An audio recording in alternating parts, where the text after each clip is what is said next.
Ya Allah sen mehribon, Allahu Allah.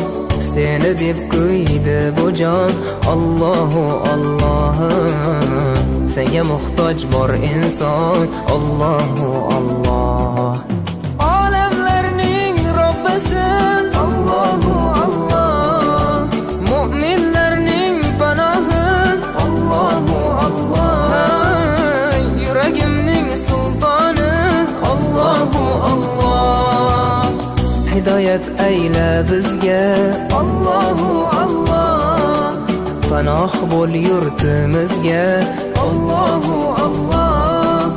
Iymon ber qalbimizga, Allahu Allah. Allah meni dardimni, bu ohzorimni rahmayla kechirgin gunohlarimni. Qabul etgin mehribonim duolarimni. Yo'q Xudo sendan boshqa, Allahu Allah. Muhammad Rasululloh, o Habib